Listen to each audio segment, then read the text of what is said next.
그래서 일본의 중앙학원대학에서 정치와 행정을 가르치고 계신 이현모 교수 화상 연결해서 저희 일본 현지 분위기 어떠한지 이야기 나눠보도록 하겠습니다.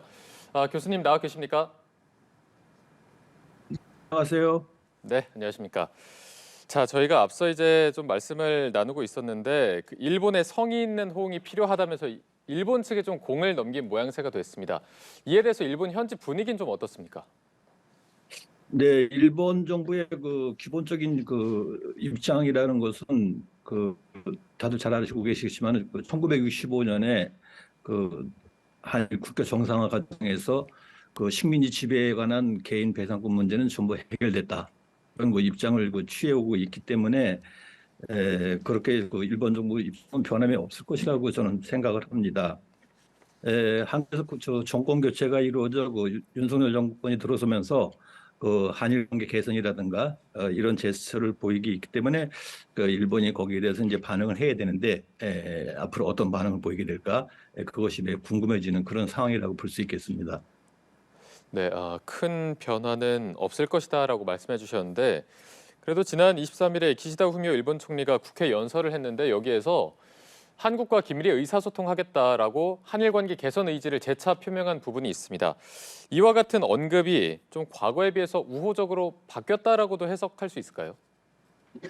네, 아무래도 그 한국의 그 정권이 바뀌면서 과거와는 달리 그 지금의 윤석열 정부가 그 한일 관계 개선을 위한 여러 가지 화해 제스처라든가 그런 언급을 해왔습니다. 그거를 일본 정부도 기시다 정권도 과거처럼 그렇게 무시하고 있을 수만은 없는 그런 상황이 됐다고 보기 때문에 그 국회에서 한국과의 관계에 대한 언급 같은 것은 뭐 어느 정도 외교적 수사도 필요하지 않았나 저는 그렇게 보고 있습니다. 왜냐하면은 그 한국이 그 화해를 하려고 우호적인 그런 그 제스처를 보이고 있는데 그거를 일방적으로 일본이 무시하고 있을 수만은 없는 상황이라고 보거든요. 거기에 또 뭐 미국의 그 영향력이라든가 미국의 있을 것이고 또 국제사회도 바라보고 있기 때문에 그런 점에서 기시다 수상도 그 한국 정부의 그런 어떤 제스처에 대한 그 반응을 보인 것으로 그렇게 판단을 하고 있습니다. 네, 우호적인 흐름에 대한 외교적 수사일 가능성에 조금 더 방점을 찍어주셨고 큰 변화는 없을 것이다라는 입장도 말씀해 주셨는데 지금 더 좀 어려운 부분이 다른 악재들을 저희가 조금 더 생각해 볼 필요가 있을 것 같습니다. 며칠 전에도 이제 사도강산의 유네스코 세계유산 등재를 재신청을 했습니다. 다시 신청을 한 건데 이에 대한 일본 측의 의도는 저희가 어떻게 해석할 수 있을까요?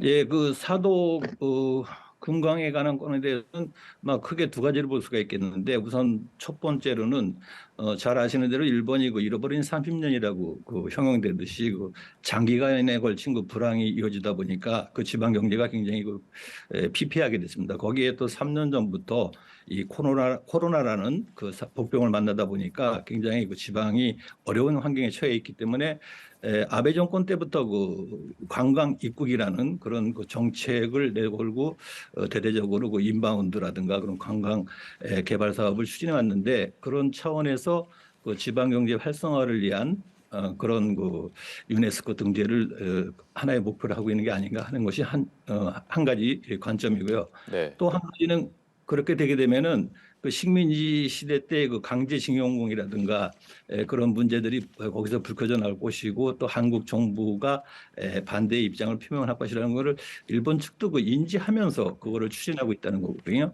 그러니까 그런 과정에서 봤을 때는 아까 앞전에서 말씀드렸습니다만 그 한일 문제는 그 1965년에 모든 것이 종료됐다는 그런 자세를 그 일관되게 견지하는 그런 것으로 볼 수 있겠습니다. 알겠습니다.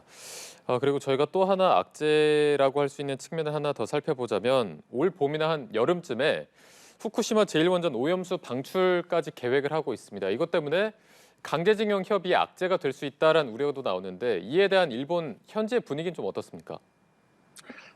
예, 그 후쿠시마 원전 사고에 관해서는요, 사실은 일본 국내에 살고 있다 보면은 거의 그 관심이 없는 것처럼 보입니다. 아, 왜냐하면은 그 TV 방송이라든가 어떤 그 언론에서도 거의 후쿠시마 원전 사고 후에 그 복구 과정이라든가 그런 것들에 대한 보도가 거의 없거든요. 음, 그런 언론의 보도가 없다 보니까 국민들 관심도 그 희박해지고 그런 것이 현실이 아닌가 하는데 정부는 이제 그 오염수를 방출을 한다고 이제 그 정해졌기 때문에 또 거기에 대해서 또 우리 한국 정부라든가 한국 시민단체들이 그 반대를 하고 하는 입장들은 또 그런 것들은 또 방송을 해주고 언론을 통해서 많이 그 전파가 되고 있거든요. 그렇게 되면은 이런 오염수 문제 같은 것으로 인해서 그렇지 않아도 굉장히 그 꼬일 대로 꼬이고 있는 한일 관계가 시민사회 그 차원에서도 더 불신을 낳는 그런 그 문제로 이어지지 않을까 심히 염려되는 부분이기도 합니다. 네. 지금 이제 교수님과 함께 짚어본 사도광산이나 원전 오염수 문제, 악재나 변수를 저희가 고려한다면 지금 문제가 되고 있는 강제징용 배상해법을 위한 양국 협상에도 영향을 미칠 수가 있을 것 같습니다. 그렇기 때문에 일각에서는 이 강제징용 문제를 다른 사안들과 분리해서 다룰 필요가 있다라는 주장도 있는데 이에 대한 교수님의 생각은 어떠십니까?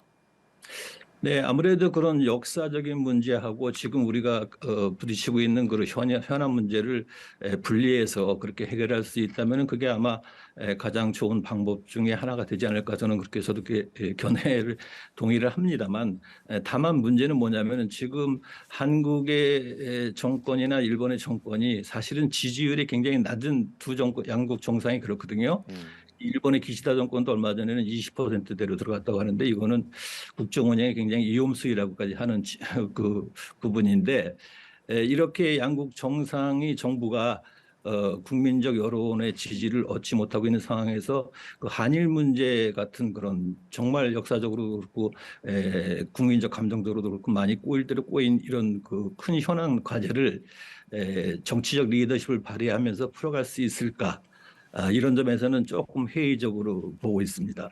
아, 자, 이게 긍정적인 해결 방향으로 나가기엔 조금 어려운 현실 부분들을 조금 짚어주셨습니다. 그럼에도 불구하고 만약에 긍정적인 방향으로 잘 이루어져서 뭐 일본 측의 진정성이 담긴 사과 혹은 피고 기업의 판결금 변기 기금 참여 등이 가장 큰 관건으로 나오고 있는데 여기에 대해서도 어느 정도 가능성이 열려 있다고 볼 수 있는 건지 좀 어떻게 보고 계십니까?